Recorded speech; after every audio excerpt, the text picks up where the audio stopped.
Yodingizda bo'lsa, Ibn Sino Education xususiy maktabi abituriyentlari haqidagi reportajni dastavval sizga taqdim etgandik.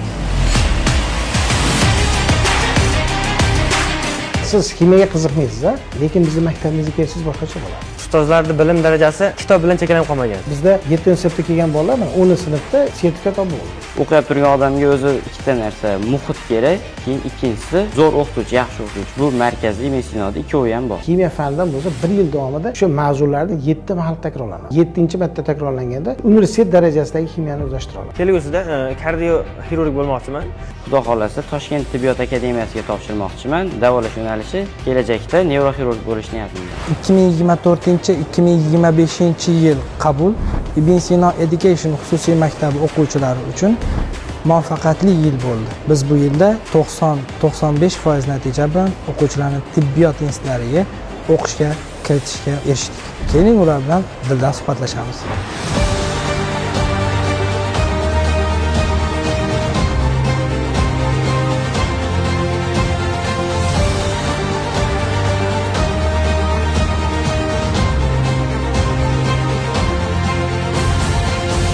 Ibn Sino xususiy maktabida tayyorlandik.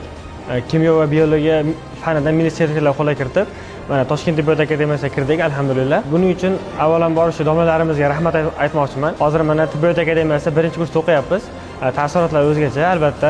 2 yil mobaynida men 10 hamda 11-sinflarda Ibn Sino xususiy maktabida ta'lim olganman va u yerda ikkinchi o'quv yilining boshidayoq men kimyo hamda biologiya fanlaridan 100% sertifikatni qo'lga kiritganman hamda o'sha Toshkent tibbiyot akademiyasiga 186-108 ball bilan ikkinchi son davolash fakultetiga grant asosida o'qishga qabul qilinganman va hozirda 1-kurs talabasimiz.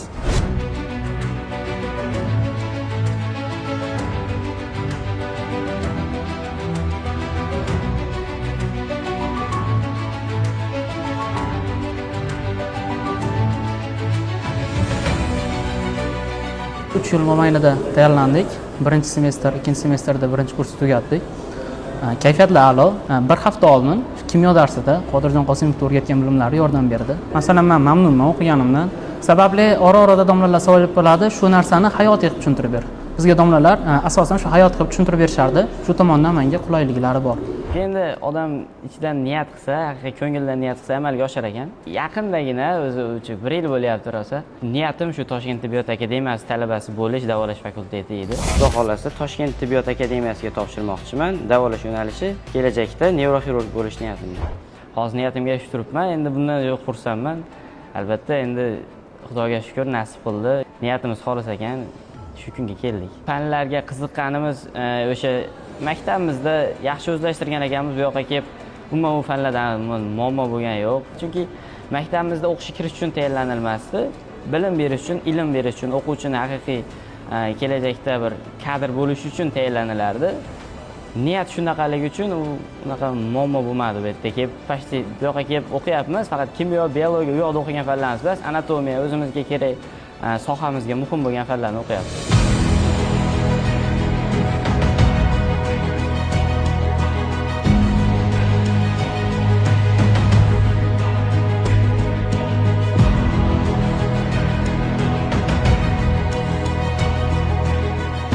Toshkent tibbiyot akademiyasi talabasi bo'lish har bir talabalarning orzusi, abituriyent talabalarning va bu alohida bir baxt hisoblanadi. Ushbu oliygohga kirish uchun talabalarimizdan eng avvalo kimyo va biologiya fanlarini chuqur o'zlashtirishi kerak bo'ladi va bu bilimlarni o'zlashtirish natijasida kelajakda yetuk kadr bo'lish uchun, oliy toifali shifokor bo'lish uchun ushbu fanlarni chuqur o'rganish kerak bo'ladi. Oliygohga kirgandan keyin demak ular tibbiy kimyo fanini o'qishadi va u yerda kimyoning tibbiyotga bog'liq jarayonlarini bevosita chuqur o'rganadi. 117-guruhimiz talabalari Sarvarbek va Asilbek. Bugungi kunda ularning bilim darajasi hozirgi kunda har bir mavzuni o'zlashtirish bosqichi yaxshi va a'lo baholarga topshirib kelmoqda va oldingi fundamenti kelajakdagi mavzularni o'zlashtirishiga albatta kerak bo'ladi. Albatta mashaqqat bo'ladi, chunki har bitta buyuk natijaga erishish uchun buyuk mashaqqat bo'lishi kerak. Yaxshi natija uchun albatta yaxshigina mashaqqat bo'lgan. 3 yil davomida tayyorlanganman o'zim. Shu maktab xususiy maktabimizda Ibn Sinoda masalan hamma uxlayotgan paytda ertalab turib dars qilish kerak, darsga chiqish kerak. Masalan hamma kech payt dam olayotgan paytda, telefon o'ynayotgan paytda siz telefon o'rniga kitobdan foydalanishingiz kerak bo'ladi. Albatta bulardan voz kechish juda ham oson bo'lmagan. Uydan uzoqda albatta gadjetlarsiz umuman olganda qiyin bo'lgan, lekin eplaganmiz. Alhamdulillah mana o'qiyapmiz.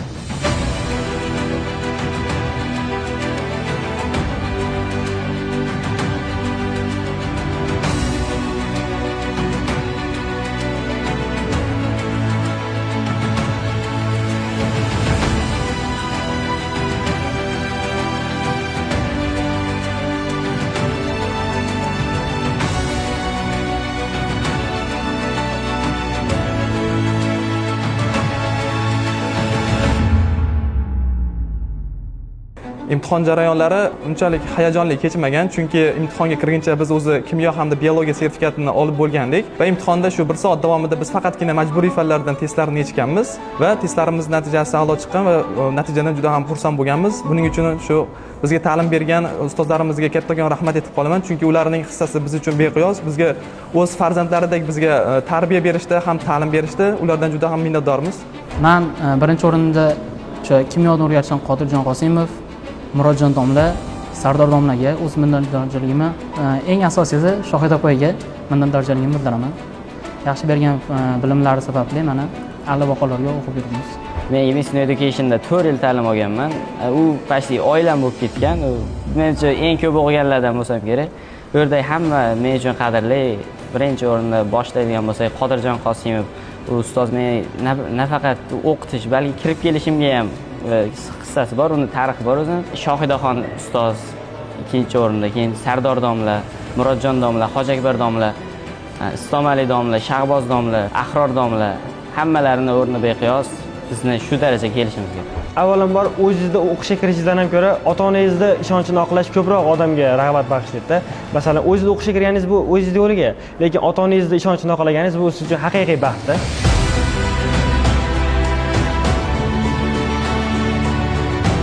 Birinchi bo'lib men onamga xabar berganman hamda shu onajonim meni xabarimni eshitib yig'lab menga juda ham rahmat aytishgan, chunki ularning ishonchini oqlaganim uchun va shunda men hammaga o'sha hamma o'tkazgan qiyinchiliklarimni shu zahotiyoq men unutib yuborganman. Oliygohga birinchi qabul qilganimda kechqurun 4 da bildik natijani. Onam yetdim, xursand bo'lishdi, yig'lashdi. Xursandchilik kayfiyatlari bilan yaxshi o'tdi. Ibn Sino Education maktabining direktori ham aytardi, o'qishga kirish muammo emas, kirasizlar. Bu faqat ilmni metda o'rganib olinglar derdi.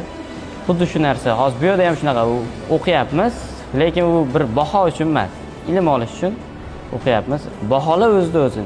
Niyatni faqat ilm olish uchun qilyapmiz. U baholar uchun emas, avval ham o'qishga kirish uchun emas, deydi, ilm olish uchun deydi.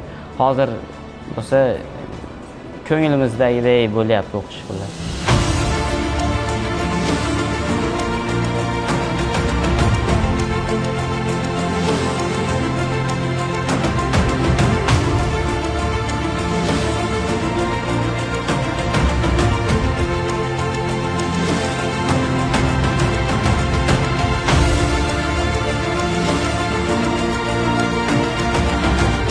Kelajakda rejalar shu endokrinolog bo'lish, yurtga, elga foydasi tegish. Kelgusida shu Toshkent tibbiyot akademiyasini tamomlab, magistratura va agar nasib qilsa shu bakalavr bosqichining oxirgi kurslarida men chet elda, ya'ni Germaniyada o'sha o'zimni shu o'qimoqchiman hamda kelajakda yetuk jarroh bo'lib ishlash niyatim bor. Dadam ummatga eng ko'p foydasi tegadigan farzand bo'lgan deyishadi. Eng foydasi ko'p tegadigan, misol faqat foyda beradigan kasb egasi doktor deyishgan. Men niyatim ham doktor bo'lib, kelajakda insonlarga faqatgina yaxshilik qilish niyatim.